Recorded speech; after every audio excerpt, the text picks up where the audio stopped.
आज चंद बच्चियों के साथ नशिस्त थी। उसके अंदर गुफ्तगू हो रही थी कि आजकल शादी के ऊपर कितना खर्च आ रहा है। मैं उस गुफ्तगू को मुख्तसर आपके सामने बयान करता हूँ। कुछ बच्चियों का कहना था कि सर शादी पे बड़ा ही खर्चा आ रहा है। सबसे पहले नंबर पे अगर हम ब्राइडल को देखें तो ब्राइडल का मेकअप ही 70,000, 75,000, लाख, 1.5 लाख के ऊपर चला जाता है।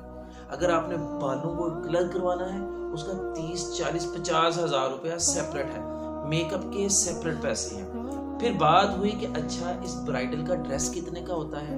कल ही अभी हमारे एक मोहतरम भाई हैं, वो बुटीक का काम करते हैं, वो बता रहे थे कि जी हमने 22 लाख रुपए का लहंगा जो है वो ब्राइडल का तैयार किया है। तो खैर मैं अभी आपके सामने नॉर्मल जो लोग हैं उनकी बात करने जा रहा हूँ। तो वो बात हो रही कि सर अभी हमने रेडी करवाया है तो वो लहंगा जो है वो तकरीबन 2-2.5 लाख रुपए का पड़ा है।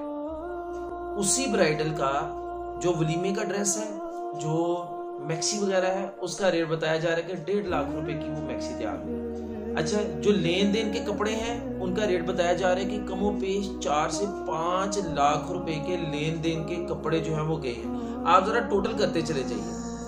फिर शादी का जो खाना है, बारात का खाना, बारात के खाने की जब कैलकुलेशन की गई तो वो कमो पेश 5 से 7 लाख रुपया बन रहा है।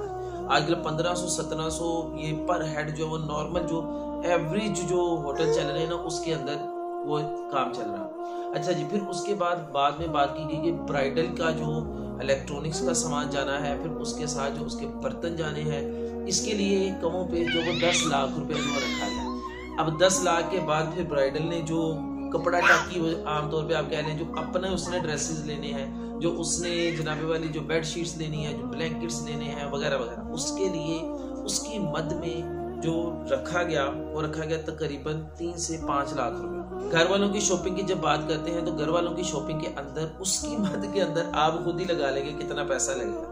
इन शॉर्ट ये सारी की सारी जब हमने कैलकुलेशन की तो ये तकरीबन कमो पेश 35 से 40 लाख रुपया बन रहा था। जी हाँ नाजरीन, ये वन साइडेड लड़की वाली साइड पे 35 से 40 लाख रुपया बन रहा था।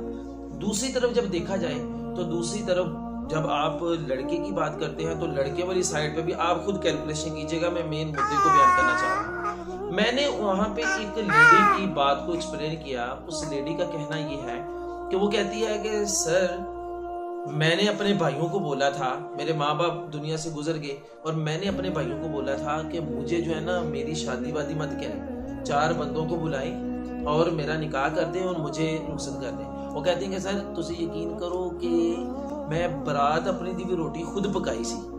जी हाँ, तो कहते मेरे भाइयों ने मुझे जहेज वगैरह तो नहीं दिया, लेकिन उन्होंने क्या किया कि मुझे अपना घर ले दिया, अपना मकान ले दिया, अपना घर ले दिया। आज मैं 5 मरले का अच्छी सोसाइटी के अंदर मेरे पास मकान है। आज मेरा मियाँ मेरे सर पे नहीं है, लेकिन मेरे सर के ऊपर वो छत अवेलेबल है। तो नाजरीन किराम, मैं उधर भी हमारा यही डिस्कस हो रहा था कि जहां जहां से फजूल में हमारी इनकम जा रही है हम उसको रोक सकते हैं। कहीं भाई आपस में जो है वो बच्चों के रिश्ते करते हैं, भाई आपस में, एक भाई की बेटी होती है, दूसरी भाई का बेटा होता है, और उन भाई का आपस में मिलने का क्या फायदा हुआ कि अगर उन्होंने बचत नहीं करनी। अगर एक शादी के ऊपर लड़के वाली साइड से मामा लड़की वाली साइड से कोई 60 लाख 70 लाख रुपया लग रहा है तो मेरी आपसे हाथ जोड़ के इल्तिजा है कि वहां पे 10 लाख 20 लाख लगा लीजिए, और 10 लाख 20 लाख लगाने के बाद बाकी का जो पैसा है उसको मिला के वो बच्चों को कोई कारोबार करवा दीजिए। अब ये एक बहुत बड़ी बात की जाती है। अक्सर बच्चियों के वालिदैन ये चाहते हैं कि बच्ची की शादी वहां पे की जाए जो बच्चा बड़ा वेल सेटल्ड हो। तो यहाँ पे ये नुक्ता मेरा आपको बुरा लगे लेकिन हकीकत पे मबनी है। फिर आप अपनी बच्चियों की शादी एक ऐसे नौजवान से कीजिए जिसकी उम्र 35 से 40 साल हो, क्योंकि इतनी उम्र के अंदर ही जाके एक मर्द आपको जरा स्ट्रॉन्ग नजर आएगा, वो फाइनेंशियली जो है आपको जरा फ्री होता हुआ दिखाई देगा। अदरवाइज अगर आप ये चाहते हैं कि 20-25 साल की उम्र के लड़के के साथ शादी करें तो फिर ये चीजें आपको देखनी पड़ेंगी। और मैं आपको यही सजेस्ट करूंगा 20-25 साल के लड़के से ही शादी करें, फिर दोनों कपल जो है वो मिल करके आगे बढ़े और फिर जो है वो क्या कहते हैं कि 35-40 साल में जब पहुंचे तो फिर वो फाइनेंशियली फ्री होने के करीब हो। यहाँ पे एक और खतून जो अब इस दुनिया में भी नहीं रही, मैं उसकी एक बड़ी अच्छी चीज का आपके साथ तज़किरा करता चला जाता हूँ। उसने अपने वालिद गिरामी को बोला, अल्लाह पाक उनके दर्जात के अंदर बुलंदियां अता फरमाए हमारी उस आपी के। उसने अपने वालिद गिरामी को बोला कि ए मेरे अब्बा जान, मुझे आप जहेज में भला एक बर्तन तक न देना, लेकिन मुझे पढ़ा देना। तो उनके वालिद गिरामी ने उनको स्टडी दी, तालीम दी, और वो बच्ची बड़ी दूर पहुंच गई। अब यहाँ पे जितनी भी बच्चियां हैं वो भी सारी की सारी सोचें, वालिदैन भी सोचें, लोग आएंगे और लोग आके खाएंगे, आपको बातें करेंगे और चले जाएंगे। आपने बस अपने माइंडसेट से एक चीज को निकालना है।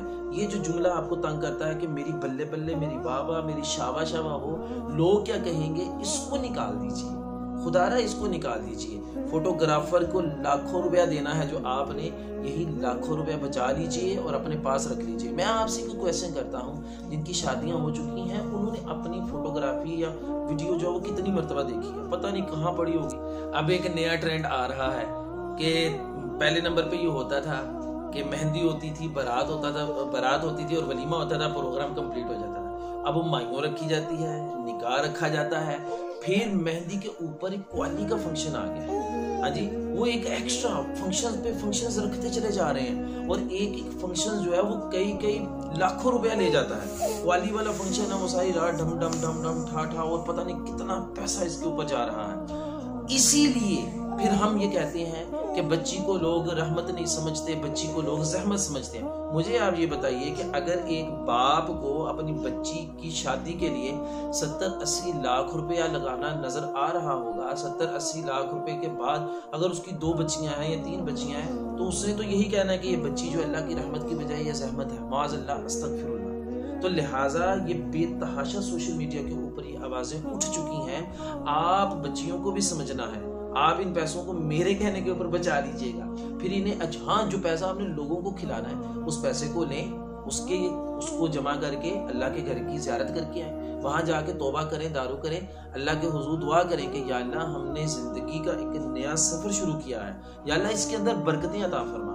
रब तआला का घर देखें, उम्रा करें, हज करें, हुजूर नबी करीम अलैहिस्सलाम के दर अक़दस की हाज़रियां दें। जो पैसा फिर आपने लोगों को खिलाना है उसका आप कुछ अपने पास गोल्ड लेके रख लें। जो आपने 2-2 लाख का लहंगा पहनना है, वो जनाबे वाली जो आपने 30-40 हज़ार रुपए वाली गाड़ी रेंट पे लेके जानी है, तो सारे लोग जानते हैं कि भाई ये किराए की गड्डी पे आया है, तो उसको आपको करके कोई आपकी बल्ले बल्ले वाह वाह शाबा शाबा नहीं होनी।